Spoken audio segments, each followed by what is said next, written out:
Bueno, pues buenos días de nuevo a todas y a todos a esta última jornada del seminario doctoral del Premio Europeo Carlos V, Angela Merkel, la fortuna de estar unidos, garantizar y fortalecer la cohesión de Europa. Y tenemos en esta ocasión con nosotros a Raquel Ruiz Incertis, de la Carlos III, y vamos a continuar esa línea que hemos comenzado esta mañana con los temas de comunicación, la influencia mediática. Y para presentar y dirigir este panel tenemos con nosotros a Rosa María Martínez de Codes, catedrática de Historia de América de la Universidad Complutense de Madrid, vicepresidenta de la International Religious Liberty Association y colaboradora habitual, como ya mencioné en su anterior intervención, de la Fundación Juste. Y bueno, muy agradecidos que la profesora de Codes haya podido estar estos 4 días aquí con nosotros, involucrada y colaborando en este seminario. Sin duda un tema apasionante que la profesora de Codes va a saber también analizar de parte de la ponencia de la ponente. La audiencia es toda suya. Muchas gracias.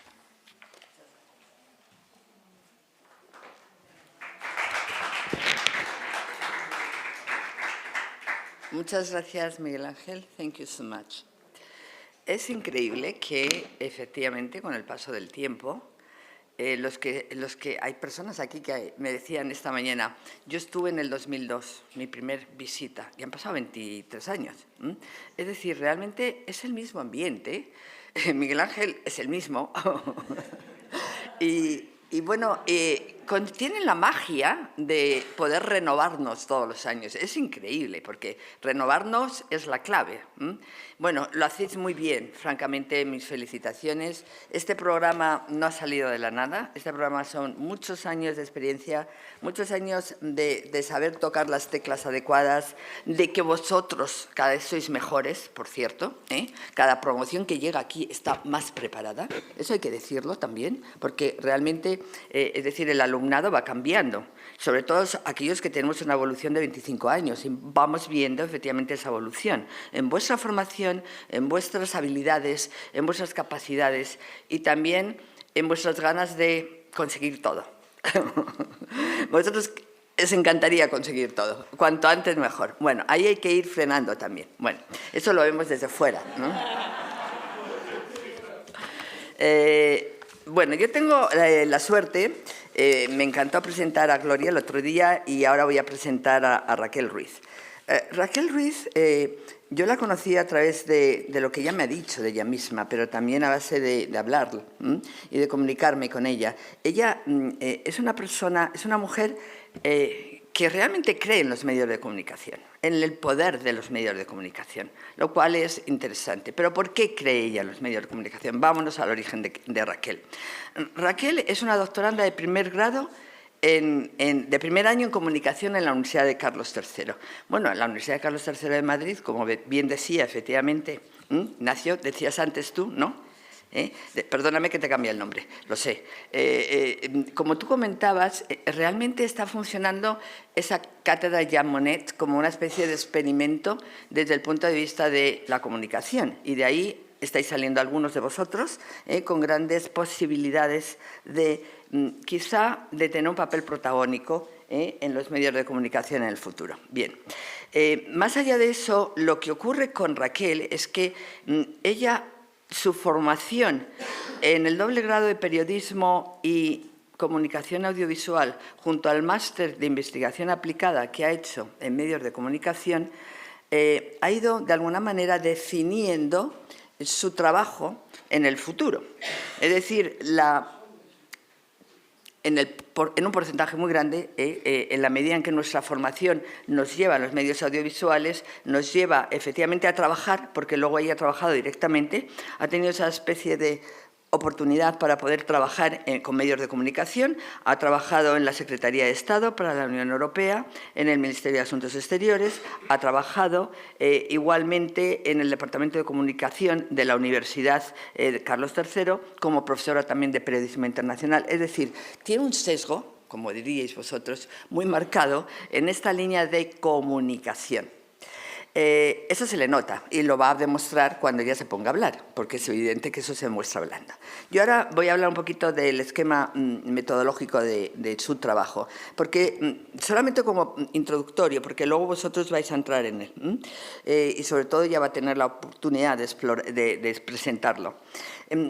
Los objetivos metodológicos de este trabajo suyo son muy interesantes porque ella trata de explorar cómo construye su relato las instituciones europeas y los medios de comunicación. Ella trata de identificar marcos narrativos dominantes sobre la Unión Europea en medios nacionales y europeos.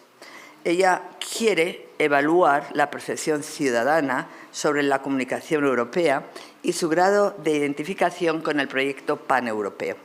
Y al mismo tiempo quiere también comparar diferencias comunicativas entre países de la Unión Europea.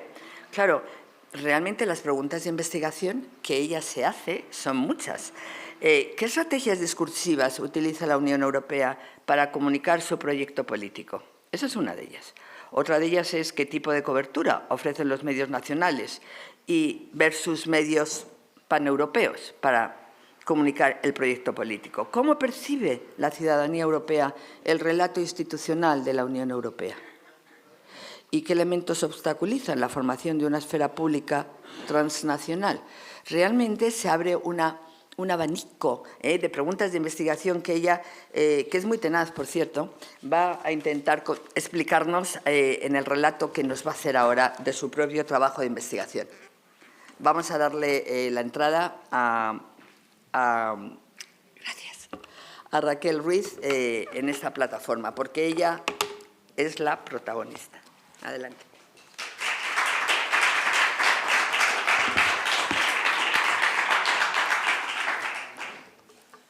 Bueno, buenos días. Muchísimas gracias a la profesora Rosa María por tan agradable presentación.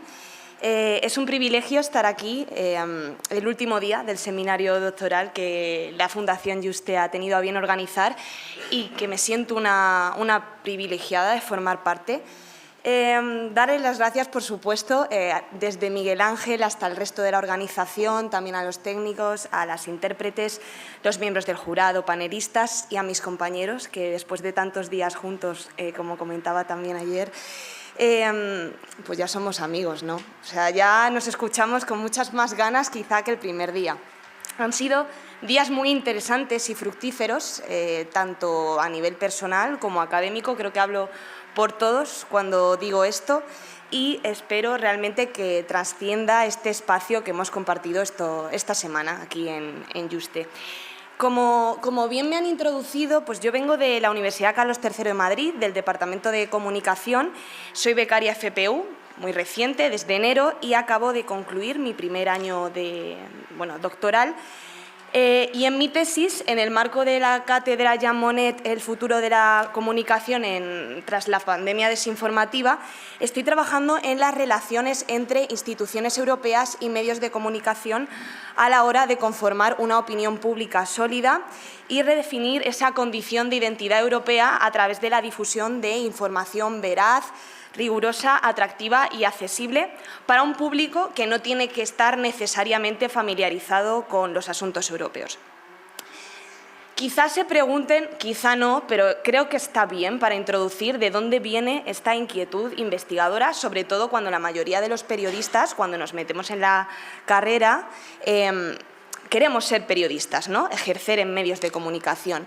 Pues tengo que remontarme un poco al año 2015, cuando estaba en segundo de bachillerato, que fue la primera vez que tuve la oportunidad de hacer un trabajo de investigación académica sobre un tema europeo para participar en un programa pues a escala europea, un programa de debate.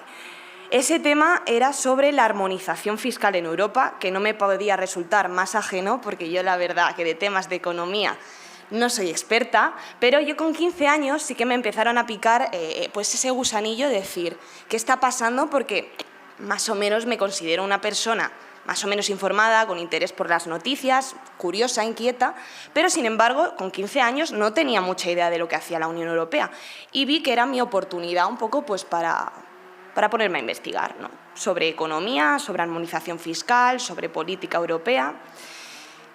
El resultado fue que fui seleccionada en ese programa y todo el resto de mis compañeros, que en ese entonces estaban cursando segundo bachillerato, cuando pasaron a primero de carrera, empezaron con ciencias políticas, relaciones internacionales, derecho. Nadie tenía comunicación en el horizonte. Y han pasado los años y yo he querido seguir manteniendo esa perspectiva de mis intereses europeos, pero desde el punto de vista de la comunicación, porque dije, a mí me interesa mucho lo que hace la Unión Europea, pero a mí me interesan mucho los medios de comunicación. ¿Qué puedo hacer para unar esos dos mundos?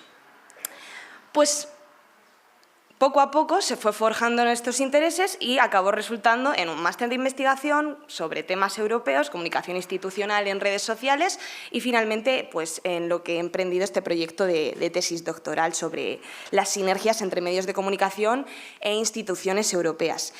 Lo que voy a presentar a continuación realmente se trata de una pequeña parte, de un esbozo de mi proyecto que va desde el marco teórico hasta el estado de la cuestión, que sirve como punto de partida de mi tesis, tomando como base la pregunta: ¿es el binomio mediático institucional la mejor baza para fortalecer la esfera pública paneuropea?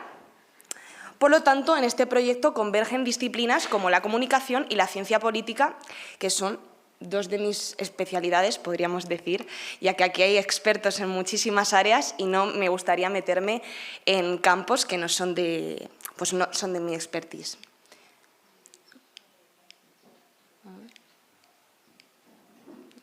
¿No funciona? Ahí. Vale. Muy bien, pues un poco para introducir el tema, durante las 2 últimas décadas, esta cobertura de asuntos europeos o comunicación europea ha cobrado sustancial relevancia, dada la tendencia a distinguir entre la comunicación que viene de los gobiernos nacionales y la que viene de Bruselas, ¿no? También esto está muy ligado a connotaciones negativas según la importancia y el impacto que tienen las políticas europeas, es decir, cuando no generan la influencia o el impacto deseado, los gobiernos nacionales culpabilizan directa o indirectamente a los órganos supranacionales. Estamos muy acostumbrados a verlo en los medios de comunicación. Y, en cambio, cuando los resultados tienden a ser los idóneos, se atribuyen los méritos y apenas o muy levemente se hace mención a las ayudas recibidas por parte de la Unión Europea. Además, desde la crisis del COVID ha habido un incremento de noticias falsas y bulos, lo que damos en llamar euromitos, que se ha visto incrementado exponencialmente en comparación con años precedentes. Y es que cada vez hay más formas de comunicar la Unión Europea, ¿no? Tenemos las plataformas, las herramientas digitales y, en cualquier caso, maneras de llegar de una manera más amena y más cercana a la ciudadanía, que antes estaba muy mediatizada y muy burocratizada. Dicha información sobre la Unión Europea, dicen numerosos expertos, que ya no se puede concebir como de forma vertical, sino que es y continuará siendo previsiblemente horizontal. Contamos con una comunicación institucional que está sacando partido a nuevos formatos, audiencias, canales y dinámicas de formulación de mensajes que basculan entre lo textual y lo audiovisual. Cada vez se explota más el tema audiovisual. En cualquier caso, la comunicación es uno de los ejes prioritarios de la Unión Europea para que los ciudadanos se identifiquen con el proyecto europeo en pleno siglo XXI. Entender Europa, como decía la profesora Susana del Río, que aquí está presente en alguna de sus publicaciones, consiste en crear progresivamente un imaginario colectivo sobre Europa, desde Europa y para Europa.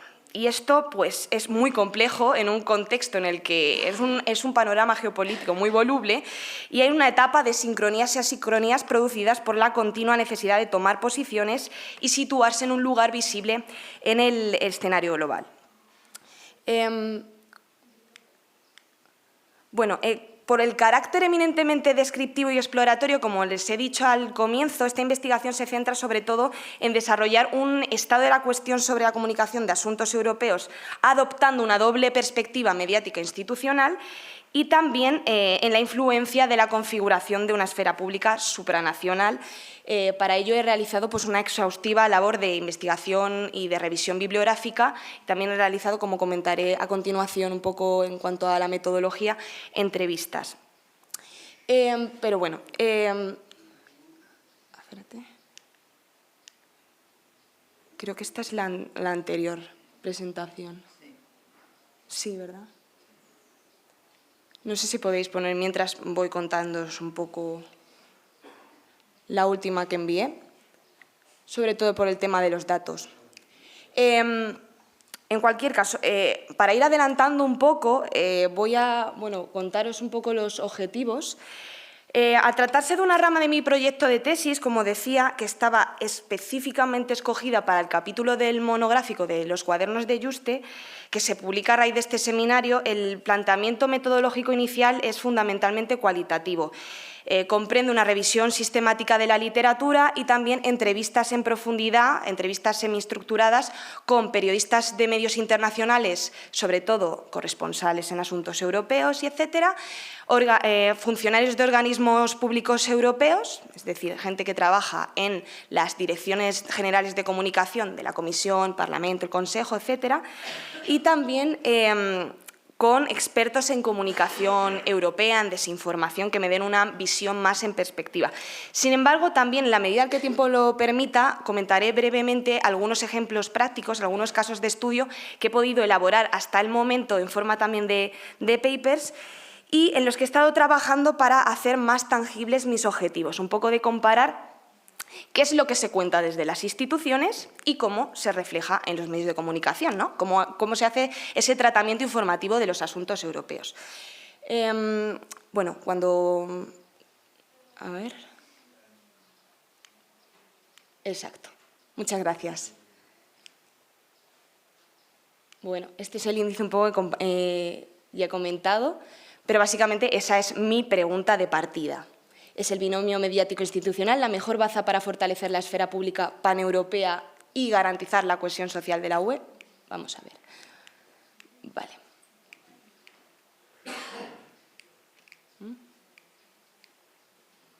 A ver. Perdonad. Bueno, algunos datos clave que sirven de punto de partida. Lo tenemos que tener muy en cuenta cuando hablamos de información europea.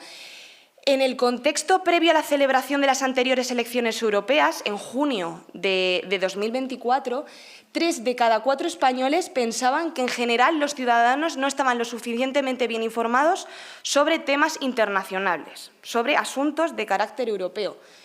Son 3 de cada 4, un 73% de la población. Imaginen que el 73% de la población española no supiera que el presidente de gobierno es Pedro Sánchez. O sea, es que es muy fuerte. O sea, es algo que al final tiene relevancia en nuestra vida cotidiana y que escuchamos constantemente en las noticias, pero cuando se trata de un tema europeo, un tema internacional, pasa casi desapercibido. Ayer comentaban también el tema de que se habían celebrado los 40 años desde el Tratado de Adhesión a la Unión Europea. Esto pasó el 12 de junio, tuvimos todas las polémicas que ya sabemos, y pasó desapercibido ese acto, que es muy importante también para el posicionamiento de España en la UE.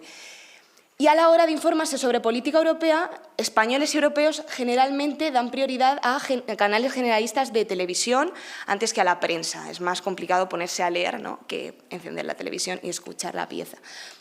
Hablamos también de ninis informativos, y esto es muy importante porque son personas que no consumen noticias porque ni tienen interés ni confían en los medios. Y ya son mayoría en España, según el último Digital News Report.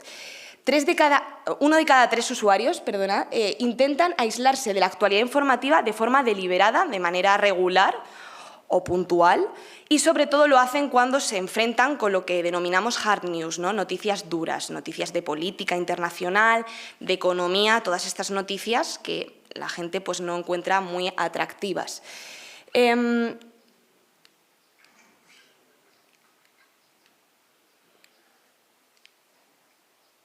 Bueno, estos son los objetivos. He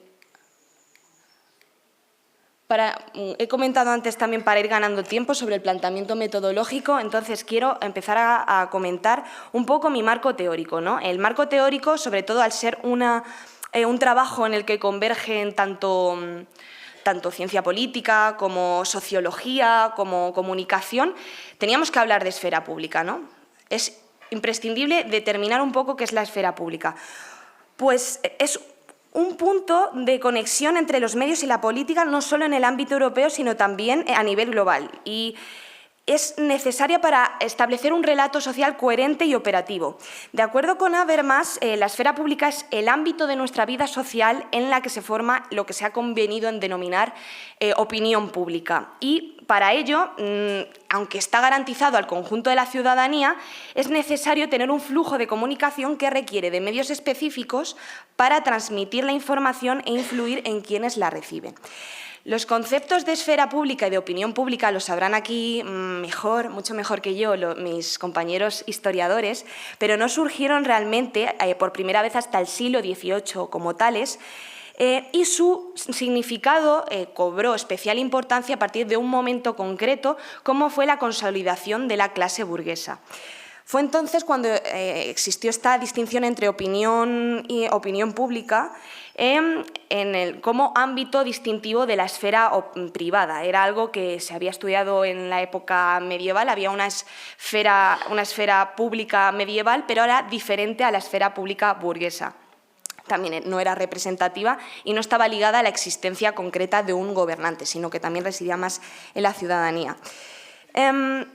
También hubo un cambio cuando se empezaron a considerar los medios como entidades mercantiles, como instituciones mercantiles que buscaban consumidores y que ofrecían una comunicación unidireccional. Pero en cualquier caso, en las sociedades democráticas contemporáneas se crea lo que se denomina una comunicación política en 3 niveles. El primero de ellos es la esfera formal de los discursos institucionalizados del sistema político, es decir, aquel donde se debaten las normas y se toman las decisiones vinculantes, lo que concuerda también con la definición de esfera pública fuerte o sólida de Fraser. En segundo lugar, ¿qué tenemos? Pues tenemos el intermediario, ¿no? Tenemos el nivel de comunicación a las audiencias fundamentada en los medios de comunicación de masas. Y por último, tenemos el nivel de comunicación de la sociedad civil que se lleva a cabo en las esferas públicas cívicas y en el seno de las organizaciones donde se configuran los distintos puntos de vista, coincidiendo con la definición de esfera pública débil o informal. Y es aquí donde los procesos comunicativos, según Habermas, tienen una mayor importancia, porque las estructuras de comunicación de segundo nivel, es decir, los medios de comunicación, permiten que la ciudadanía se haga responsable de la formación de opinión pública al liberarla de la necesidad de transmitir el mensaje o de tomar decisiones políticas, que es algo que hacen las élites, ¿no? Las instituciones.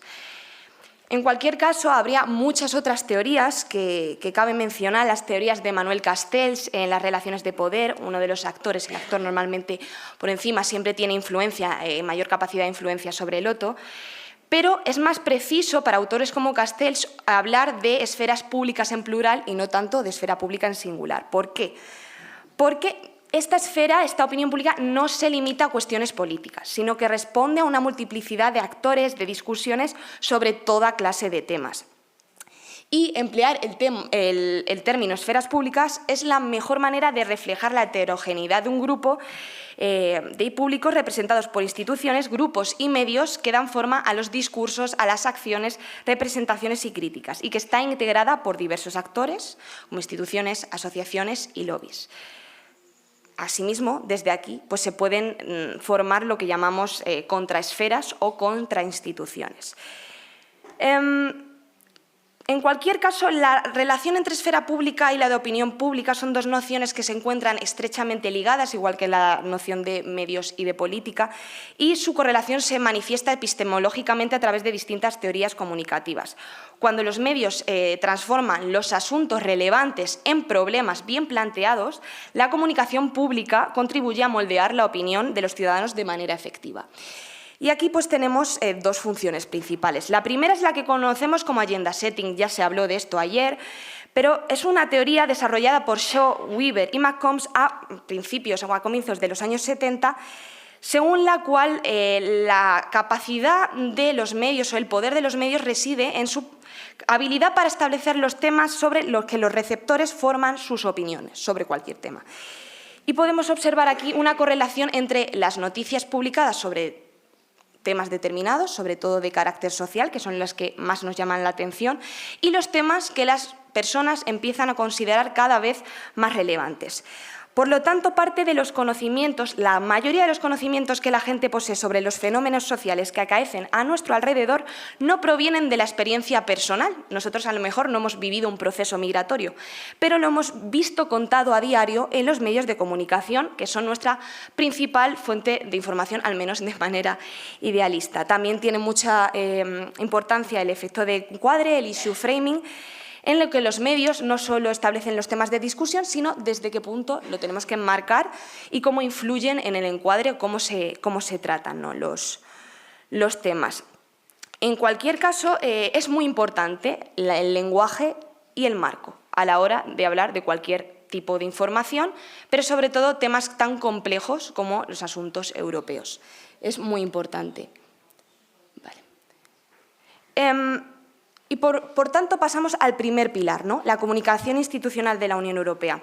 Pues que la Unión Europea cuenta con un problema serio de operatividad en su comunicación supone una aseveración muy asentada tanto entre los analistas como en los académicos. Y es que eurobarómetro tras eurobarómetro se revelan las dificultades a las que la UE está haciendo frente, problemáticas que hacen imposibles la involucración total de la ciudadanía en el proyecto europeo. Hay una desafección política que va desde el plano nacional hacia el plano europeo, cuanto menos sabemos, menos queremos saber y viceversa, y desde los años 90 las instituciones europeas han demostrado una preocupación oficial por sus políticas de comunicación, aunque no fue hasta el cambio de siglo cuando se pone el foco en este pilar clave, en el de la comunicación. Y las déficits de la política de comunicación europea se han hecho patentes sobre todo a la luz del periodo de policrisis vivido en los últimos años. Cabe destacar que con estas sucesivas crisis, la crisis del euro, la crisis de los refugiados, la crisis del COVID, el Brexit, ahora la guerra entre Rusia y Ucrania, podríamos pasarnos aquí únicamente 10 días disertando sobre cada uno de estos aspectos, pero cabe destacar dos errores principales respecto a la comunicación europea: la diversificación del mensaje y su cuestionable renovación. Son errores que se hallan más en lo estratégico que en la falta de medios, de equipos o de recursos. Por un lado, tenemos que hay una incapacidad de la Unión para llegar a los ciudadanos que viene sobre todo por la inexistencia de un mensaje homogéneo, definido y extensible a todos los países miembros. Esto se basa en una falta de hibridación de la comunicación en las políticas públicas europeas y en la multiplicidad de altavoces institucionales que lanzan mensajes al margen de una política y una estrategia común, lo que resulta a veces caótico y contraproducente, porque la gente no acaba de entender si lo que dice la Comisión es lo mismo que dice el Parlamento, qué decide el Parlamento, qué decide la Comisión, quién es quién, ¿no? Esto es un puzzle que es muy difícil completar para la gente que no está familiarizada con estos asuntos. Y también una barrera comunicacional que impide el establecimiento hasta la llegada de las redes sociales de un diálogo fluido y bidireccional entre los distintos actores. Estas carencias han tratado de ser solventadas, sobre todo desde hace 20 años, con la creación del Libro Blanco de la Política de Comunicación de la UE en 2006, donde la Comisión ya iniciaba una estrategia para combinar la comunicación política y mediática con el uso de herramientas participativas para implicar a la audiencia en el proyecto europeo. ¿Y el propósito prioritario cuál era? El que hablamos, construir una esfera pública, tender puentes entre las instituciones, entre las llamadas élites y la ciudadanía, y vencer distancias para confluir en el llamado demos europeo. Pero esto implica muchas cuestiones: traducir, explicitar, explicar y esclarecer el propio proceso europeo, interpretar Europa a los ciudadanos mediante un proceso de reformulación, aprehensión y comprensión que encuentra en un plan de comunicación coordinado su mejor baza. Y para ello se crearon una serie de puntos, como los puntos de información Europe Direct en distintas ciudades europeas, en los que se facilita este punto de encuentro y esta interacción directa con la ciudadanía, con centros educativos, con asociaciones y entidades empresariales, y también hay numerosas iniciativas por parte de las oficinas del Parlamento Europeo y de la Comisión en los distintos Estados miembros. Sin embargo, es que no está en su mano únicamente el crear esta opinión pública europea, porque se trata de un problema estructural. Es decir, hay un problema estructural en el concepto de identidad europea, en el concepto del problema de imagen, de branding, que está entre la exigua visibilidad en la realidad cotidiana de la ciudadanía y la percepción negativa de la opinión pública derivada del auge de los populismos euroescépticos, la limitación de las fuentes informativas y la precariedad de las coberturas desde Bruselas, la complejidad del multilingüismo o el tránsito de la comunicación a las políticas europeas. En cualquier caso, la narrativa efectiva o storytelling es uno de los grandes desafíos pendientes del proceso de construcción de un imaginario europeo, y es que la Unión Europea se considera que tiene un problema con su relato. Ha quedado obsoleto, la narrativa de la paz ya no funcionaba, ahora funciona un poco mejor porque hemos tenido esta cuestión de la invasión rusa de Ucrania, tenemos también el problema la guerra entre Israel, la invasión de Israel en la Franja de Gaza, con lo cual ya ha empezado a tomar otra vez una solidez, cierta relevancia en la narrativa de la paz. Pero durante años ya lo dábamos por supuesto y las generaciones más jóvenes no creíamos que la Unión Europea fuera garante de nada, ¿no? Ya llevábamos 50 años viviendo en paz, no había que plantearse ningún otro modelo. En cualquier caso, como digo, la comunicación institucional es solo uno de los pilares y otro es la cobertura mediática de los asuntos europeos. Hay un problema en cuanto a el rol del periodista, porque es el principal interlocutor de las instituciones y es el encargado de transmitir las informaciones de manera clara y simplificada a una audiencia ajena a la jerga de la euroburbuja, ¿no? A estos tecnicismos que muchas veces nos hacen alejarnos de cualquier noticia, reportaje que leemos sobre temas europeos. No se trata solo de los corresponsales que están en Estrasburgo o en Bruselas, sino también de las propias redacciones y de los realizadores que están en las redacciones de los distintos Estados miembros, pero los corresponsales son quienes mantienen una relación directa con los distintos actores, con los eurodiputados, con los lobistas y las altas esferas internacionales.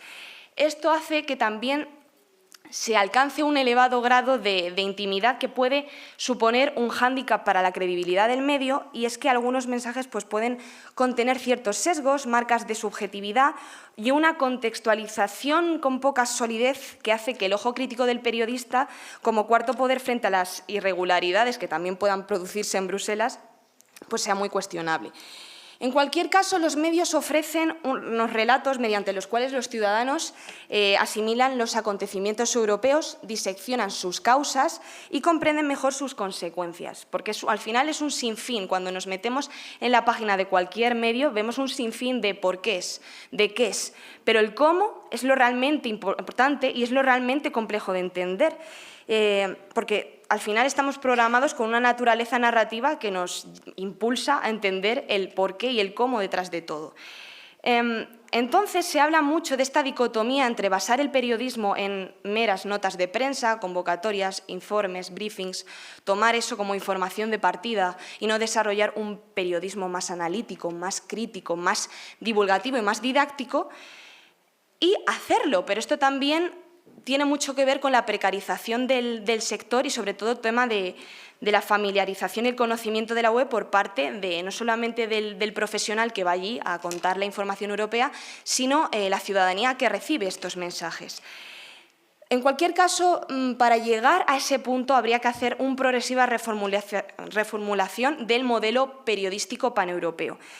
Y en una realidad marcada por la desinformación, por las noticias falsas y las amenazas híbridas, suele decirse que la desinformación se le ataca con información, porque muchas veces el desconocimiento es el mayor peligro para una ciudadanía que no está informada, ¿no? Pero esta información no puede provenir de gobiernos, de instituciones, de parlamentos, porque puede ser percibida como propaganda, sino que tiene que estar en los medios de comunicación creíbles, fiables o al menos idealmente unos medios de comunicación de calidad.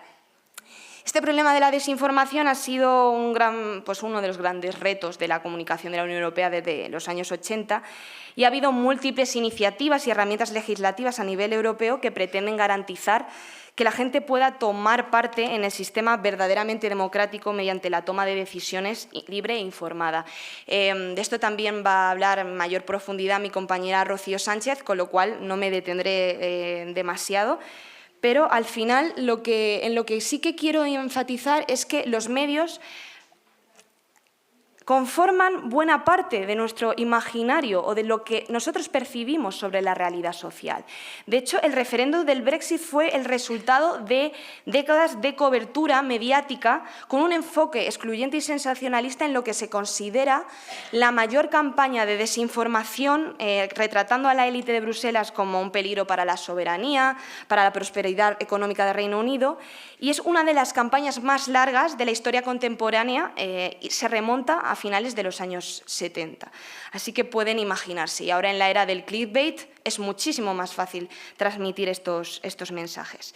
En cualquier caso, la burocracia siempre es excesiva, el típico mensaje de los órganos decisorios se encuentran distanciados de las necesidades de la ciudadanía, una cuestión que es verdad, no podemos alejarnos de ese planteamiento, y algunos tratamientos, algunas soluciones a problemas de calado como la inmigración o la cuestión climática no son los suficientes. Aquí es un poco un resumen.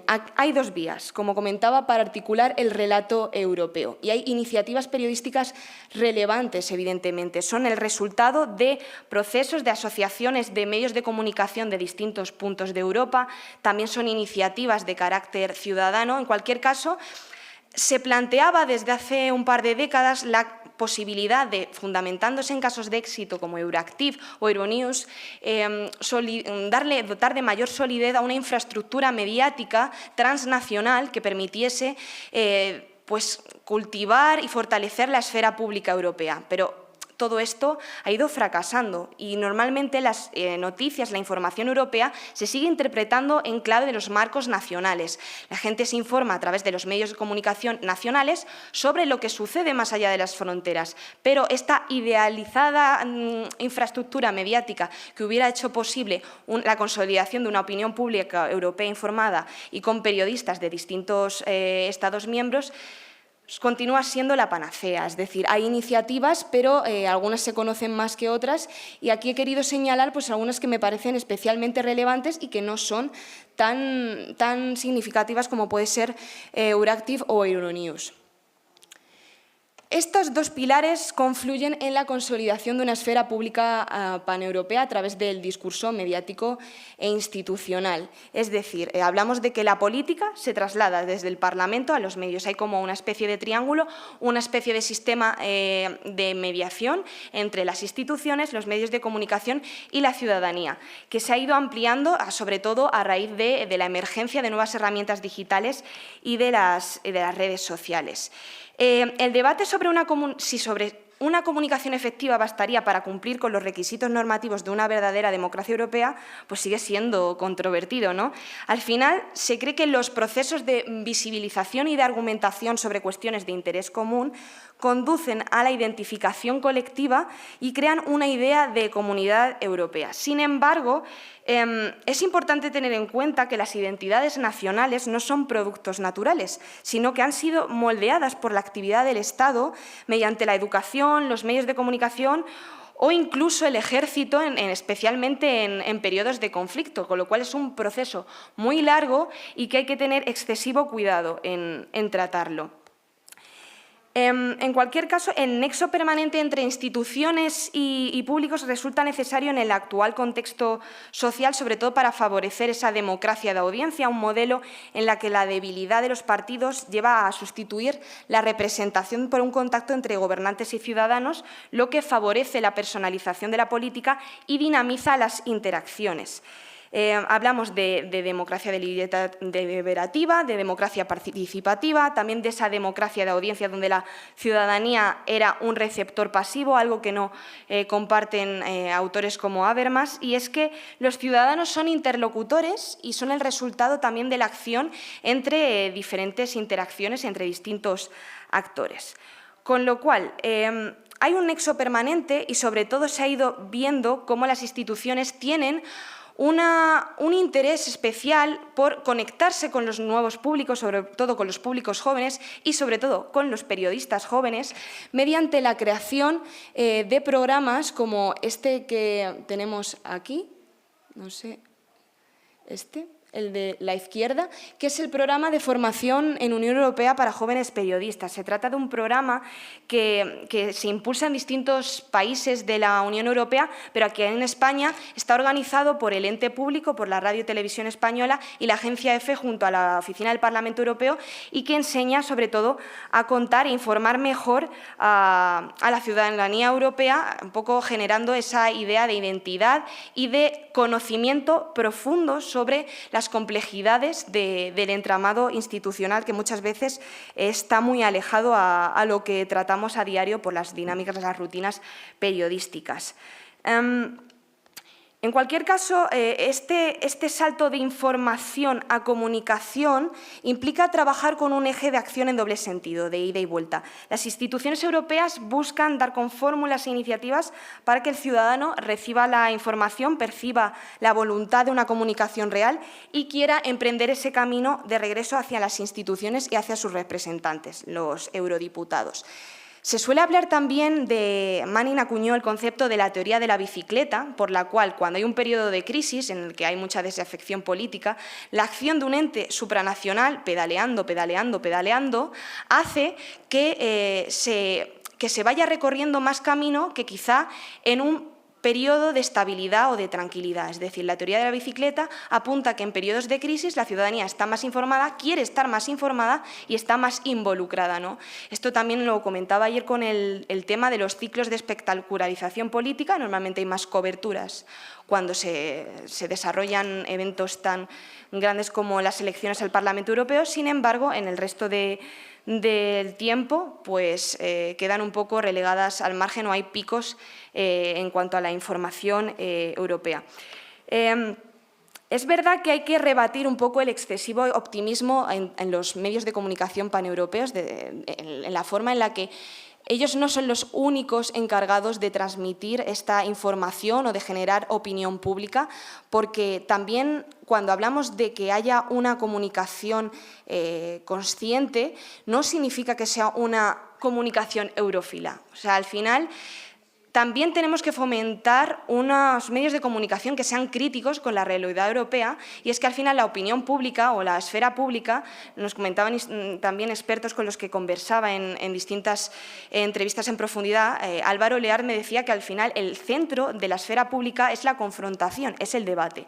Con lo cual lo importante es que los asuntos europeos aparezcan en las noticias, aparezcan en los medios de manera regular, pero no tienen que ser siempre desde un marco positivo o desde una perspectiva fundamentalista ventajosa, sino que puedan fomentar la conciencia crítica de la ciudadanía para que ésta esté más informada y que al final, si desarrolla un pensamiento eurocrítico o eurófobo, tenga una base sólida en la que sustentarse.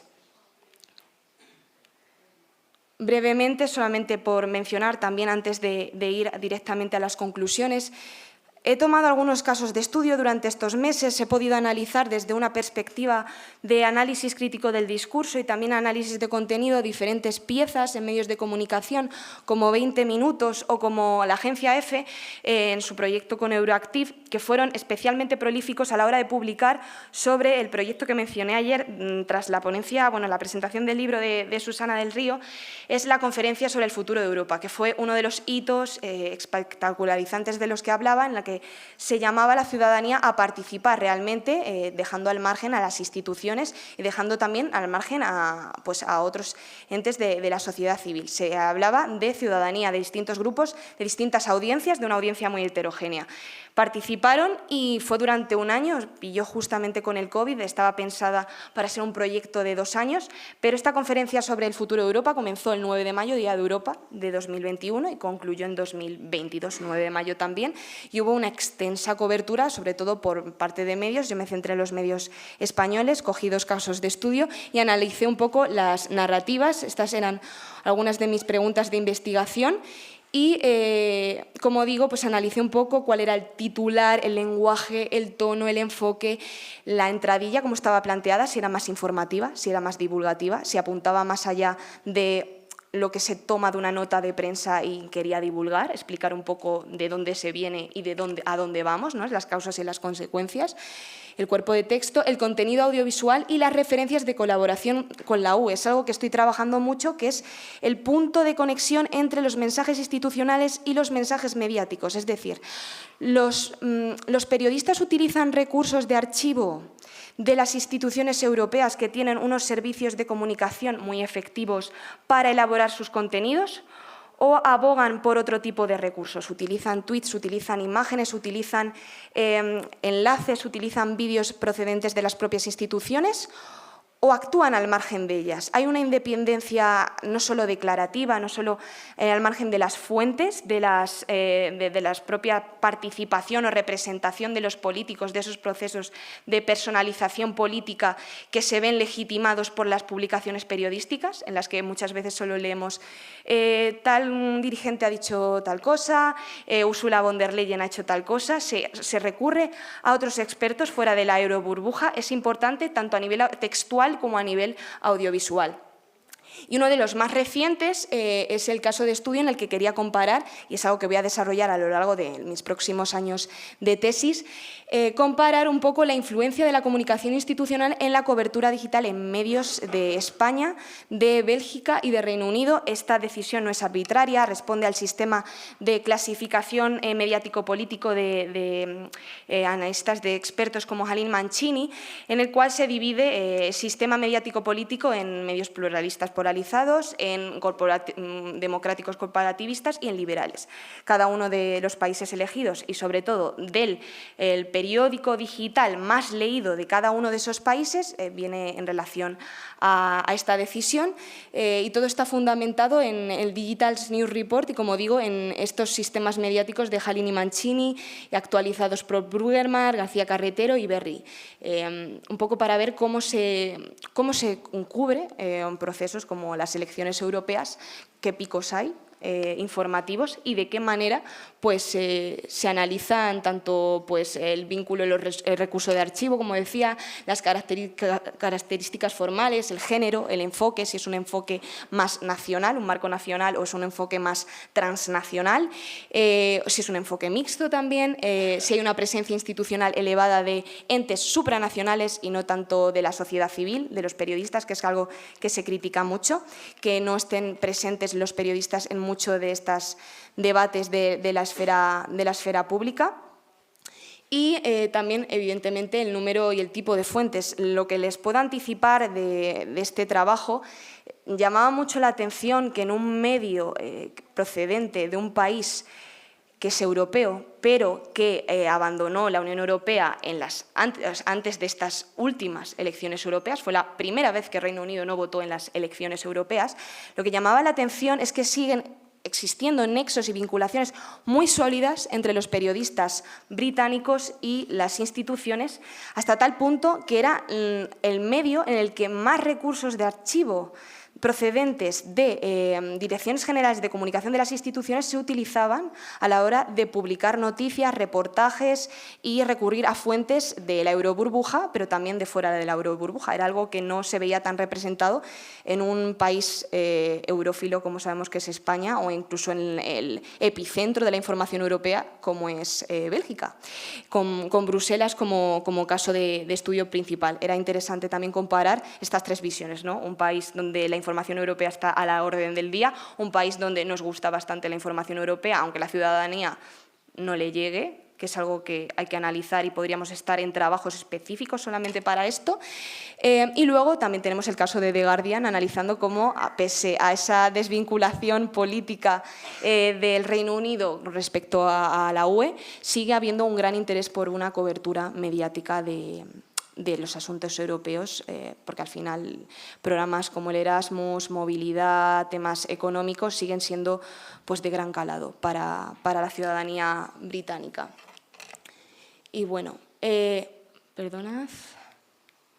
Ya por concluir un poco, quería apuntar que a modo de reflexión final, la comunicación, como decía al principio, es dentro de la política comunitaria un eje prioritario para conseguir que la ciudadanía se vea identificada con el proyecto europeo en pleno siglo XXI. Y la historia ha evidenciado que el éxito no reside tanto en crear medios paneuropeos que fomenten la integración, también en el panorama informativo, como en impulsar la apertura de un espacio discursivo con ángulo europeo desde los medios nacionales, ¿no? Habíamos apuntado anteriormente que en general la prensa retrata la europeización respecto a un marco nacional, pero sobre todo cuando lo hace con dos marcos transnacionales, lo hace de dos formas y una tercera. La relación entre los Estados miembros y la Unión Europea, positiva o negativa. La alternativa entre ampliar o profundizar en el proyecto, ampliar o consolidar el proyecto comunitario. Y una tercera dicotomía, que es la de los beneficios y los perjuicios de formar parte de la Unión Europea. Aunque hay pruebas empíricas, porque hay estudios previos de que las buenas noticias sobre Europa aumentan el sentimiento de identidad entre los europeos, o al menos el conocimiento, cuando hay procesos en los que se retrata a la Unión Europea como de manera positiva o de manera utilitaria, la ciudadanía se ve más involucrada, pero hasta el momento no hay estudios sobre los efectos de las malas noticias constantes sobre Europa, más allá de lo que he hablado sobre este proceso de euroescepticismo durante años, durante décadas, con el Brexit. Entonces, ¿es el binomio mediático-institucional la mejor baza para fortalecer una esfera pública europea y garantizar la cohesión social? Como me preguntaba al principio. No hay consenso sobre este tema entre los académicos, pero, como decía, la pieza fundamental de una esfera pública es el conflicto. Y sin conflicto, sin debate, sin esa mediación de los medios de comunicación para que la ciudadanía esté informada y que sea crítica y se forme una opinión razonada, no podemos empezar a actuar. Es preciso matizar también que para consolidación de un demos europeo no basta con la sinergia institucional y mediática como solución definitiva.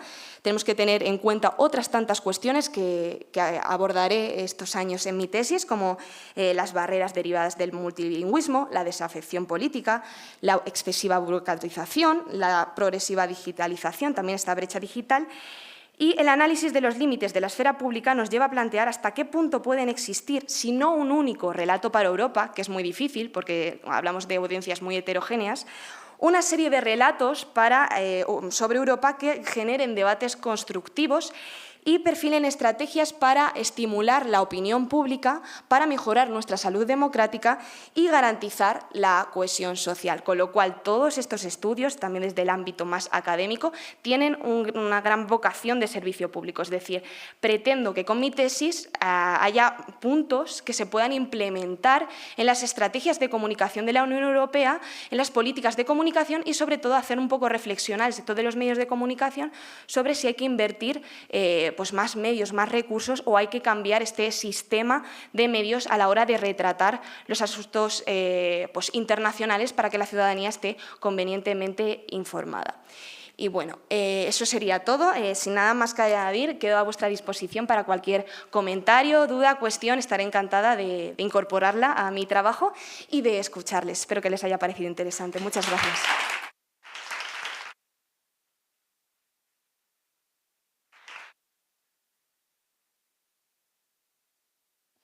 Bueno, pues acabamos de escuchar una ponencia que nos pone un poco...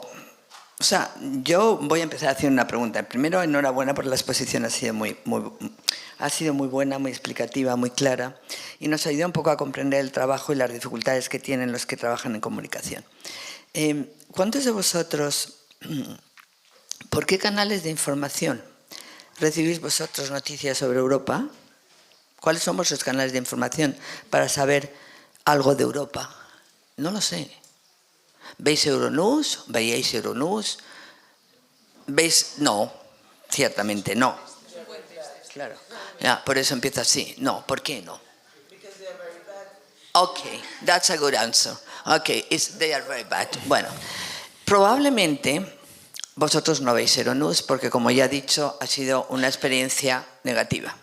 Desde el punto de vista de la información europea, no ha convencido ese programa de conexión con Europa. ¿Y cuáles son los otros canales que utilizáis para saber algo de Europa? No sé, yo quiero saber las redes sociales, qué redes, qué medios, no sé. Nadie sabe nada.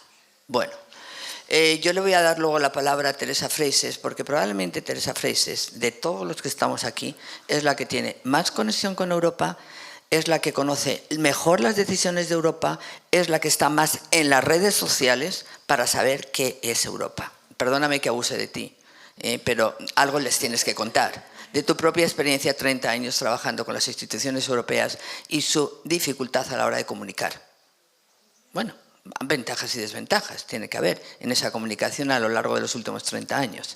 Bien, claro, ella forma parte de ese patrimonio común europeo que tenemos aquí en Yuste, hay que decirlo.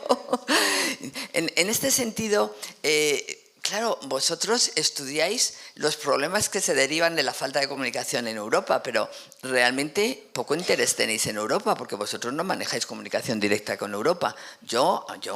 Perdonadme, pero aquí hay una falta de relación entre efectivamente el objetivo de la investigación y vuestro desconocimiento de cómo se produce.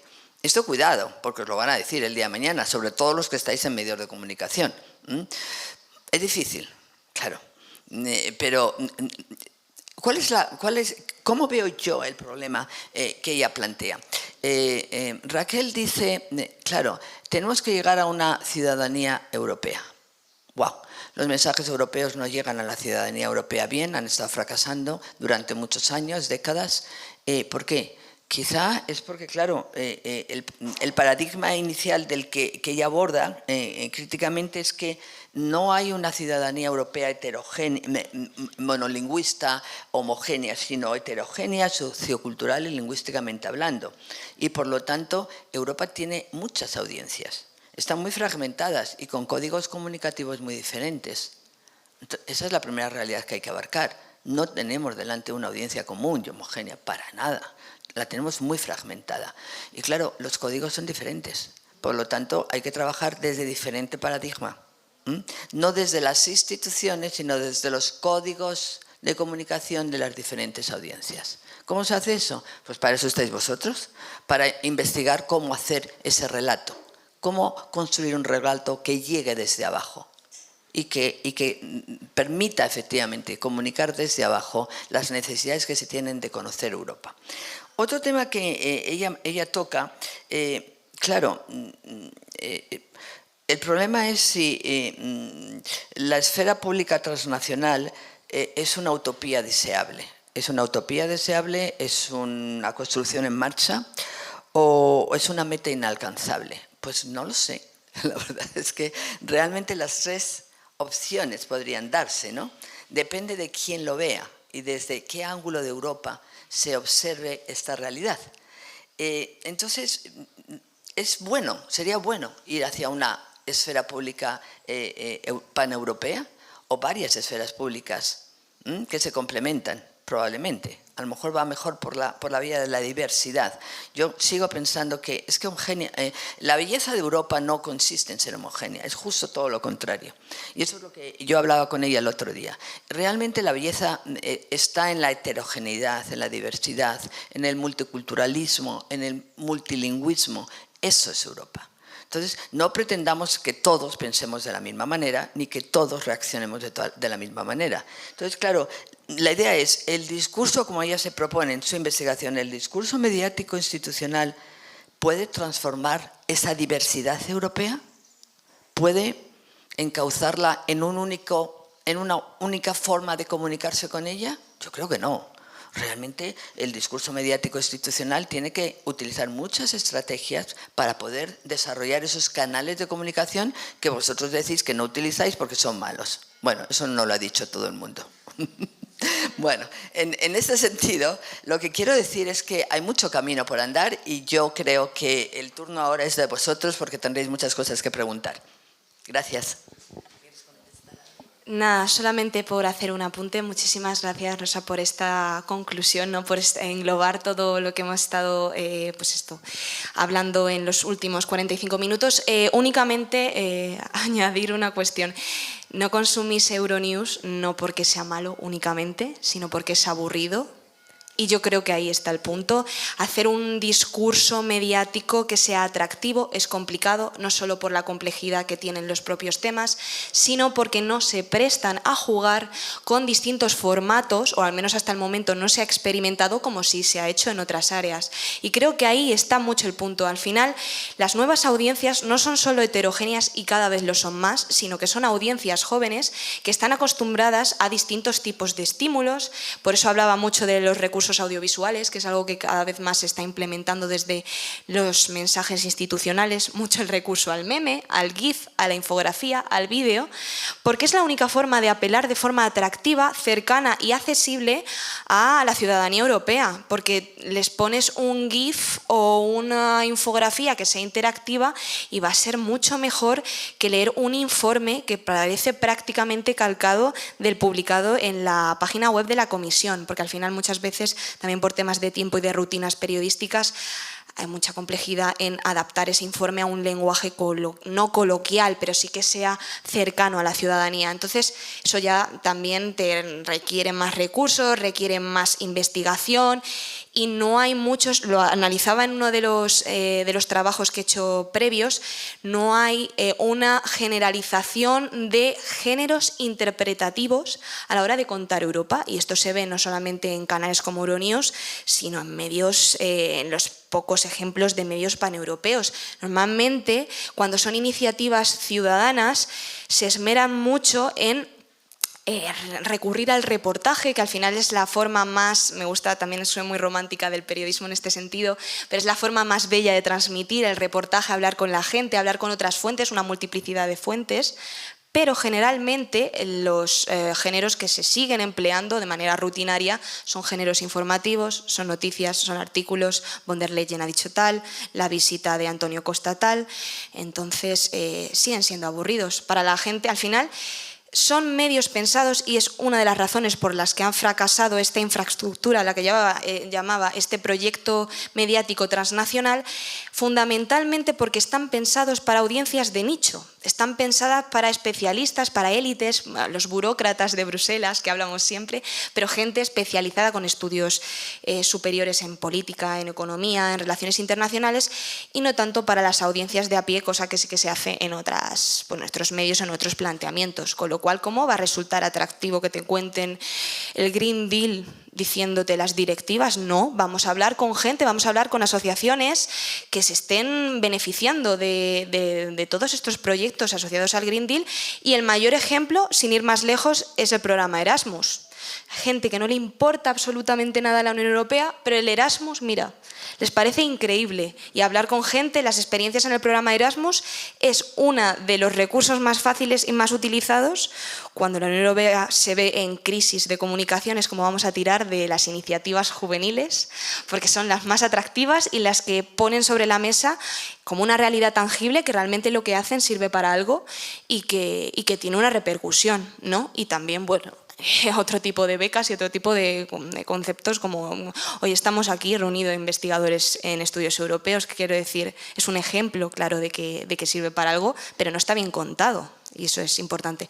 No quiero quitaros más tiempo, estoy atenta a vuestras cuestiones.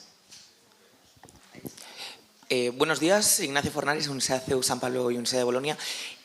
Yo quería preguntarte lo primero sobre el objeto de la investigación. He visto que hablas de medios. Dentro de la comunicación institucional, no sé si solo vas a hacer comunicación institucional o vas a abarcar la parte de promoción. Porque dentro de promoción, desde hace unos años, se está promocionando mucho el proyecto Eudemos, que son profesores universitarios que explican a profesores de colegios cómo dar clases, y además sobre Unión Europea, y además se hace en un contexto muy internacional, se hacen encuentros y demás. Creo que es bastante interesante. Bueno, el ciudadano medio ya no sabe ni cómo funciona el Senado, pues ya le hablamos Consejo Europeo, Unión Europea y de Europa, y colapsan. Entonces, eso por una parte. Luego, en la parte de comunicación institucional, se está utilizando mucho la metodología clásica, y están utilizando influencers, pero siempre controlando el mensaje exacto. Hice un focus group que lo presenté en Luxemburgo a tenor de la presidencia de Luxemburgo ante el Consejo, y bueno, hay una falsa creencia alrededor de los influencers de que todos, bueno, pues hacen un vídeo viral y se acabó, pero hay mucho influencer que viene de la comunicación, del mundo de la comunicación. Una de las personas del focus group era Alba Jiménez Ferri, que ella ha trabajado mucho estos temas y tuvo una campaña con la Comisión Europea que fue un cuadro. O sea, fue un desastre porque no le permitieron manejar ella el mensaje. Y es una influencer que trabaja con Microsoft, trabaja con Telefónica, trabaja con grandes empresas que utilizan otro sistema. Entonces, igual habría que modernizarse como lo han hecho las empresas. Y esto es todo. Muchas gracias. Vale, sí. Quizá otra pregunta más y así respondo. ¿Prefieres, seguro? Sí, un par. Venga. Sí. Bueno, en primer lugar, felicidades, Raquel. También decirte que muchas gracias por la cita. Y te quería comentar, sé que has leído mis ARIs para el Real Instituto Elcano sobre comunicación institucional europea, una comunicación viva y ordenada. Y luego, claro, el trabajo desde mi tesis doctoral, un eje central es cómo comunicar Europa a los ciudadanos. Aquí en Pliegos de Juste también comunicando Europa a los ciudadanos. Varias cosas. A mí me parece que sería interesante que pudieses trasladar a tu tesis doctoral el gran salto, la gran revolución que se produce en las elecciones 2009 al Parlamento Europeo. Yo recuerdo a Jaume Duch, portavoz del Parlamento Europeo hasta esta legislatura, cuando me dice: Susana, tienes que estar en las redes sociales porque queremos saber, conocer tu opinión. Entonces es cuando yo comienzo a estar en Twitter, en Facebook, bueno, ahora también en LinkedIn e Instagram. Se produce ahí un salto, la Unión Europea, sus instituciones, vamos a decir que pierden la capacidad del hilo conductor que ellas quieren transmitir directamente, al mismo tiempo llegan a otro público, llegan al público joven y ganan en espontaneidad. Ese es un momento muy importante, vertebrador, y de hecho 2004 no tiene que ver la comunicación institucional para la campaña de las elecciones europeas con 2009, 2014, 2019, en el que hay una estabilidad, y 2024. ¿Qué sucede?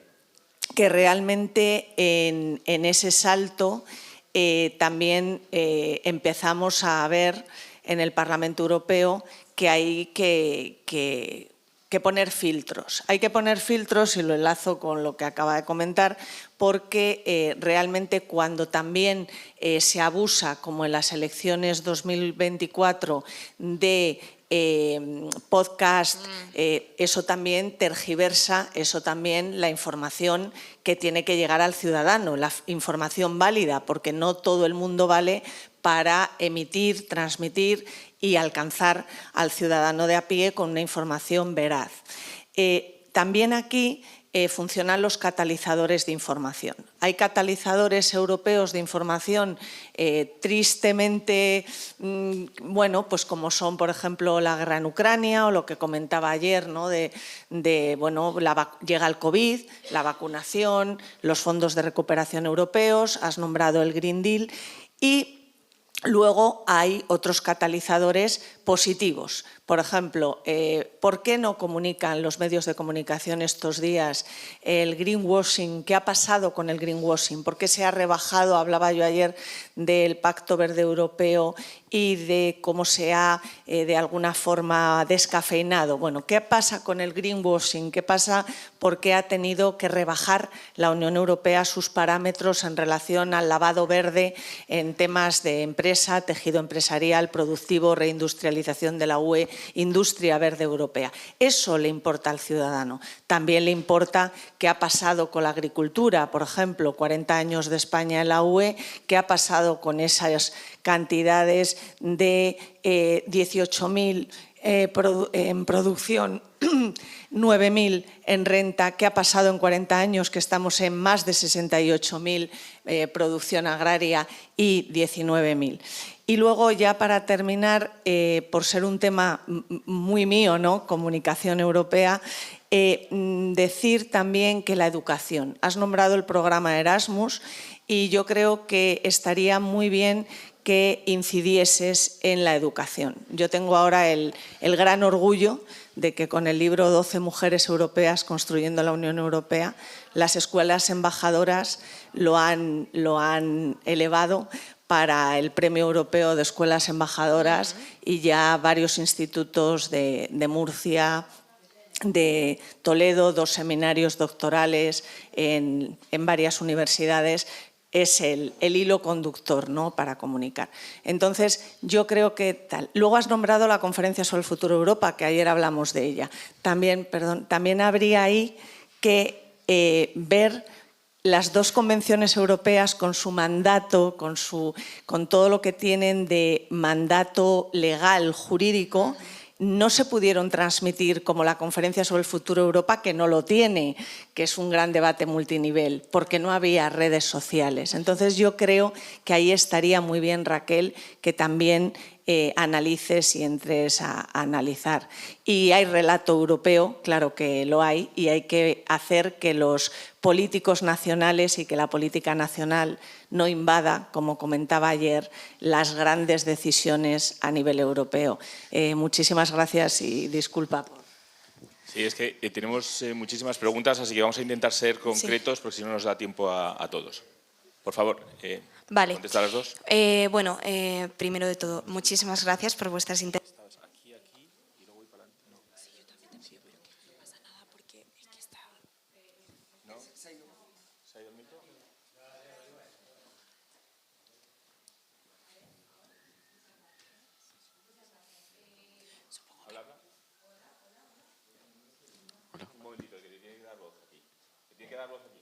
Vale. Sí, bueno, muy bien. Bueno, Nacho, muchísimas gracias por tu pregunta y sobre todo, para ir rápido. Mi objeto de investigación es sobre todo la comunicación institucional en redes sociales concretamente, porque creo que es muy conveniente que ahora en la era digital analicemos esto.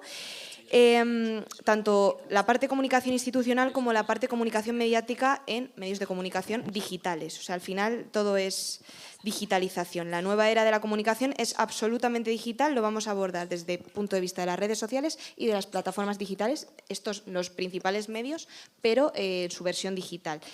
Me apunto el tema de Udemos, no lo conocía, sí que conocía otros proyectos como las escuelas embajadoras que mencionaba Susana y creo que, o sea, no me ha dado tiempo a contar. Evidentemente es un marco teórico y un estado de la cuestión amplísimo, pero el tema de la alfabetización mediática y la alfabetización sobre asuntos europeos sin duda va a estar presente porque es necesario y porque yo creo que también es otro de los puntos necesarios y claves para generar una ciudadanía crítica, ¿no? Lo decía, que una opinión pública no se forma solamente desde los medios de comunicación, sino también desde la educación.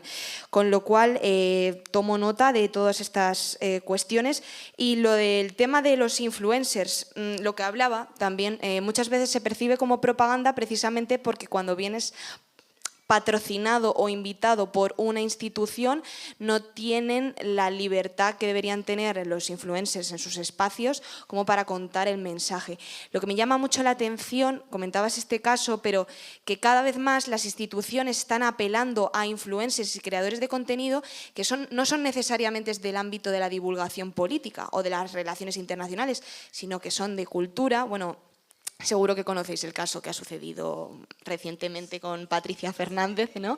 Pero bueno, son gente que viene de otros ámbitos y que ven que tienen muchísimos seguidores y que tienen una buena forma de contar o a interpelar a la audiencia joven y también quieren contar con ellos. Es complicado porque muchas veces la ausencia de formación o de información previa hace que tampoco el mensaje cale, no solo porque no lo controlen las instituciones 100%, sino porque ellos tampoco saben cómo transmitirlo porque no es su área. Con lo cual es algo muy complicado de analizar, pero sin duda el papel de los creadores de contenido, al margen de los periodistas, es algo que hay que abordar sí o sí en el proceso de comunicación, tanto institucional. Al final son intermediarios nuevos en la era de la digitalización.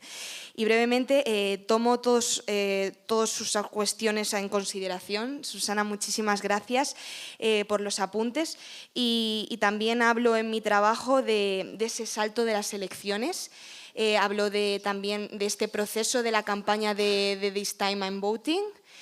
que también marcó una diferencia entre 2014 y 2019 y ahora cada vez más con la incorporación de estos nuevos agentes, de estos creadores de contenido en 2024, en las últimas, con lo cual eso está presente en el estado de la cuestión, evidentemente el tema de la educación, como he dicho, y en los diferentes tipos de catalizadores. Siempre hablamos también de la información por exceso, ¿no? De esta infoxicación, de esta obesidad informativa y muchas veces tantísimos mensajes, lo que hablaba de la multiplicidad de mensajes, altavoces, una heterogeneidad enorme, hace que la ciudadanía no esté informada porque recibe millones de mensajes, notificaciones de redes sociales por WhatsApp. Es que, ¿con qué mensaje te vas a quedar? Entonces, muchas veces la digitalización juega a nuestra favor porque podemos llegar a unas audiencias más amplias y transnacionales, pero también en nuestra contra porque son demasiados mensajes simultáneamente y por numerosas plataformas. Así que nada, la importancia de poner filtros. Como decía, la importancia de poner filtros y de medir también cuál es la repercusión, sí, progresiva. Bueno, Julio Miguel Rivero, seré muy breve por cuestiones de tiempo. La pregunta inicial que tenía ya les he dado respuesta y solamente quisiera hacer un breve comentario, al menos desde la perspectiva que tengo, no siendo europeo, aunque me formo parte de Europa, pues yo recuerdo que el año pasado analizaba los datos del Eurobarómetro, del Eurobarómetro de primavera del año 24, y me llamaba la atención dos cuestiones. La primera, que decía que aproximadamente el 71%, por ejemplo, de los españoles se sentía que pertenecían a la Unión Europea. Y el otro dato que me parecía más interesante aún era que decía que el 51% de los españoles, por ejemplo, creía en las instituciones europeas frente a un 30 o 26% que no tenía confianza en el gobierno nacional.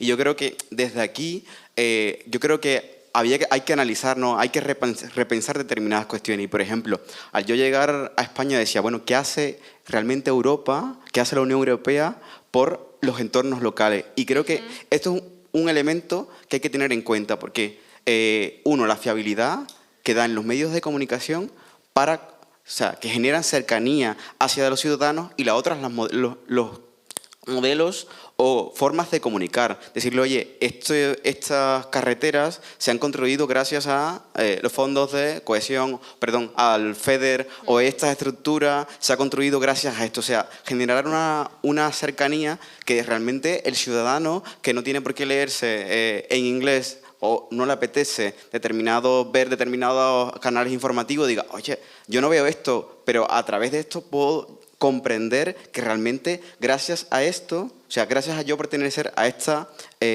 unión, realmente generar un sentimiento de pertenencia. Y aquí creo que también influye algo muy importante. ¿Cómo comunico? ¿Qué es lo que quiero comunicar? ¿Y qué percepción tengo que va a tener ese receptor de ese mensaje? Y entonces, evidentemente, con la era que estamos viviendo, Instagram se ha convertido en una plataforma, pero la cuestión es cómo hacer llegar ese mensaje para que no se sienta impuesto, para que no se sienta falso.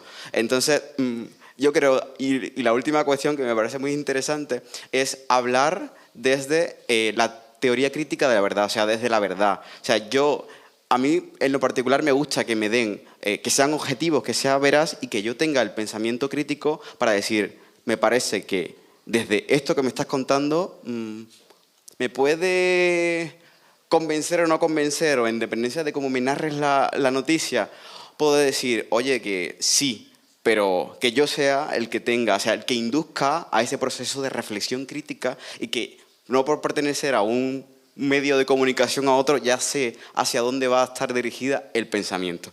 Es todo y muchas gracias.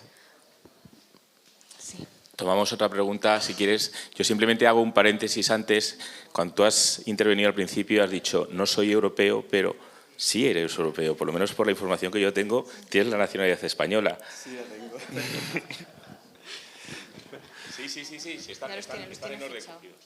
Bueno, seré muy breve. Rodrigo, de la Universidad Complutense de Madrid. Muchísimas gracias, Raquel, por la presentación, porque creo que además tocas un tema que está en el epicentro de una cosa que me interesa a mí mucho, que es precisamente el tema de la europeización y las consecuencias del propio proceso de integración europea. Y yo tenía una pregunta y luego una recomendación.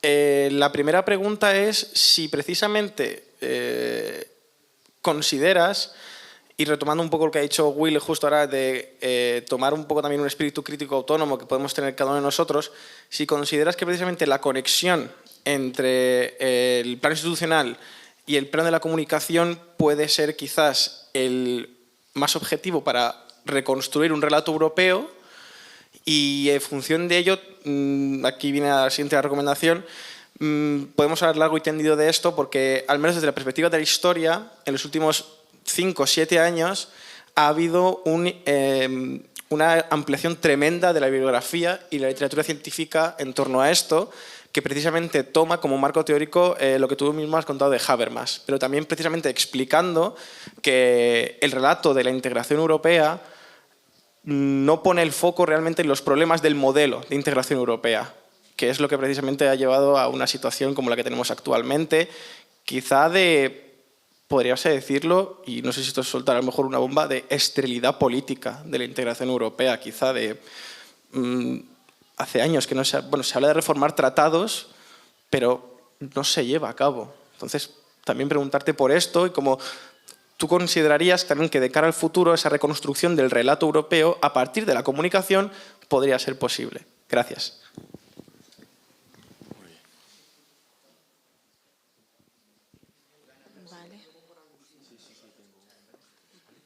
Vale.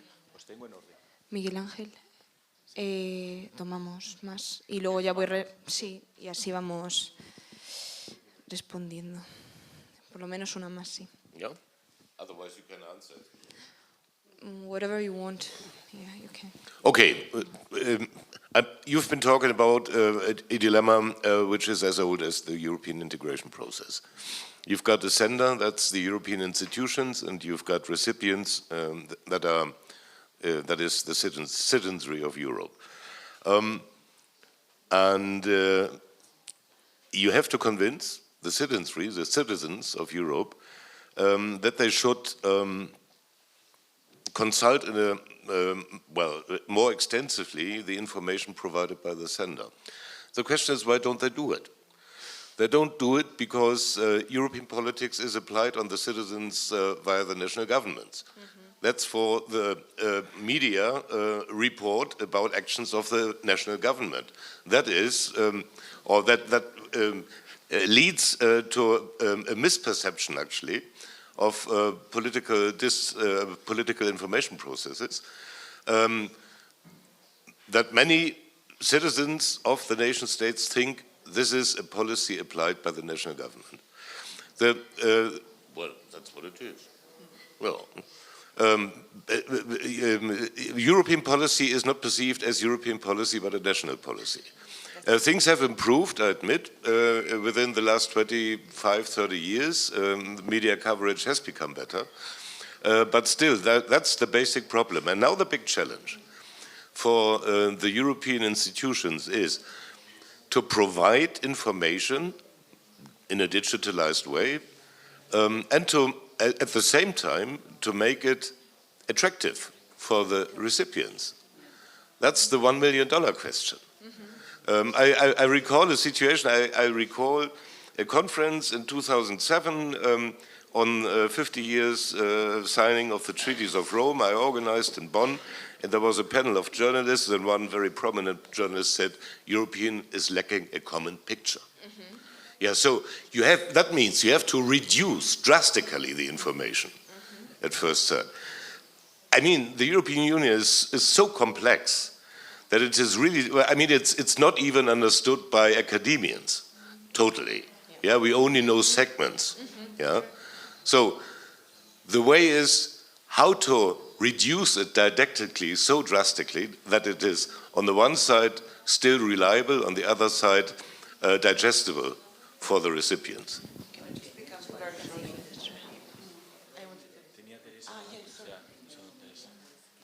¿Contestas? Quedan 3 minutos. Teresa, y ya. Contesta tú si quieres. Vale.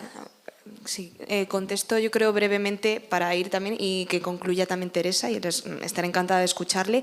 Pero bueno, sobre lo que decía Will, me parece muy interesante el tema de lo del Eurobarómetro. Desde luego, bueno, no sé, no está no sé si quieres que te contesto a ti, Rodrigo, y ahora si viene le contesto. Pero bueno, Rodrigo, decías lo de la conexión entre el plano institucional y el mediático si era la mejor forma, ¿no?, de analizarlo. Yo creo que hay una importancia innegable en confrontar el discurso oficial con la narrativa popular, ¿no?, que al final es la que conforman los medios. Y he tomado nota de lo que me dices, sobre todo desde el plano de la historiografía, que es algo que al final a mí me queda un poco más al margen, pero para revisar esa literatura sobre esos problemas del colapso del modelo, que son evidentes, que están ahí y que sobre todo es uno de los problemas de la operatividad y del hecho de que llegue o no llegue ese discurso, porque hay una desafección innegable y hay que analizarlo desde el punto de vista institucional, porque es el de las élites, es el que viene de arriba, pero también desde abajo. Con lo cual yo creo que hay muchísimas teorías también desde el punto de vista de la comunicación, como la teoría de la aguja hipodérmica. Podríamos estar hablando horas sobre este tema, pero yo creo que es muy necesario ver hasta qué punto hemos llegado a esa esterilidad política, porque está muy ligada a la desafección, al hecho de las audiencias pasivas, etc. Bueno, aprovecho y le respondo al profesor Jürgen también. Many thanks for your comments. I will take notes of everything. It's so interesting to analyze the European information from the national frameworks, actually, like I've done in my state of the art so far. So I will look more deeply in the lack of a common issue. I know that it's so complex to transmit European information, especially because, as you said, how can we, not only as citizens or as a civil sphere, but also as media, how can we reuse what we have drastically, so we can form new imaginaries or new discourses, new narratives. So I will definitely have a look on that. Thank you so much, because it's one of the main points on one of the chapters of the thesis, the problem or the complexity in framing European transnational approaches from a national framework. So it's really worth your comments. So, yeah. Sí, bueno, no pensaba intervenir, pero por alusiones algo he de decir. Yo creo que con relación a crear ese vínculo con la ciudadanía tenemos dos problemas, el mensajero y el mensaje. Los dos. El mensajero, porque le estamos dando una dimensión ontológica que no la tiene, y esa dimensión obstaculiza también la difusión del mensaje. Pero eso va muy conectado a cosas que ya venís diciendo, la educación, empezando por la escuela, evidentemente, pero acabando por la formación de formadores y por la formación de comunicadores, porque es que uno acaba un poco harta de que desde grandes medios de comunicación y grandes comunicadores te sitúen el Tribunal de Justicia de la Unión Europea en Estrasburgo, o que, digamos, no sean capaces de distinguir y ponen mal la palabra reglamento o directiva. Claro, son cuestiones que uno dirá, bueno, pero es que está la población. No, a la población se la va educando con la repetición muchas veces. Y si la repetición es la que es, llegan a la conclusión, a la que se está llegando continuamente, de que a la señora von der Leyen no la ha elegido nadie, cuando ha habido una investidura en el Parlamento Europeo. Entonces, claro, podemos adornar mucho el mensaje, lo podemos adornar mucho, pero hay que cuidarlo mucho también. Y ahí hay un déficit de atención al problema en los que diseñan todo tipo de educación, desde la escuela hasta nuestras universidades y grandes grupos.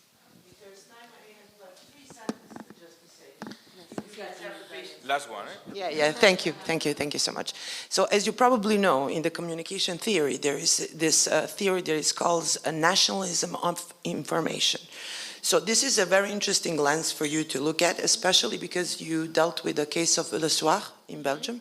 So as you said, one would expect that being a center of European Union, there would be this kind of connection. But we have seen that this is not the case. And another thing to consider when you think about Brussels and the European political media sphere, let's say, is the fact that all the journals that were supposed to be European journals, like European Voice, that, as I will remember, 15, 20 years ago, they were bought by American media outlets like Politico. So it is Politico that now, through the lens of American nationalism of information, dictates the EU media sphere. That's it. Thank you. Many thanks for your comments. Yeah, so useful. Yes, I will take it to account. Yeah. Y bueno, nada, también para la profesora Freisa, sí, yo creo que es muy importante lo de los déficits, no solo en el mensajero, sino también en el mensaje. Como decía McLuhan, lo del medio es el mensaje. No importa solo el contenido, sino también cómo se participa, ¿no?, dentro de la propia dinámica de los medios de masas, con lo cual creo que hay que cuidar tanto el contenido como el continente, como el propio proceso de comunicación. Entonces, many thanks for your comments. Yeah, I'll take a look. It's important to take that on account when we're talking about European voices, but the properties is not so European. So, yes, many thanks for everything. Bueno, gracias, muchas gracias, Raquel, porque has hecho un gran esfuerzo por intentar cerrar esta sesión interesante, apasionante, ha gustado a todos. Yo te voy a lanzar un reto que consiste en, ¿alguna vez has pensado en hacer una especie de toolkit de comunicación europea?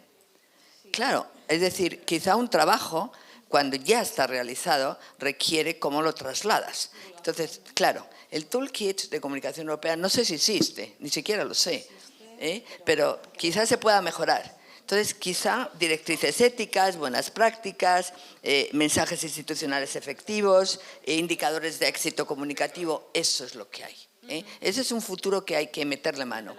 Exacto, desde la práctica. Enhorabuena, porque sé que estoy segura de que lo vas a conseguir. Bueno. Pues muchísimas gracias. Vamos a tener más de esto, porque la próxima intervención va un poco más de lo mismo, aunque desde otra perspectiva, pero sobre todo, muchísimas gracias a todos. El tema vemos que es apasionante. Necesitaríamos 2 horas de debate para poder intentar llegar a algún acuerdo, pero yo creo que se van muchas ideas para tu trabajo, que espero que puedas aprovechar. Vamos a darle un aplauso y pasamos al siguiente punto.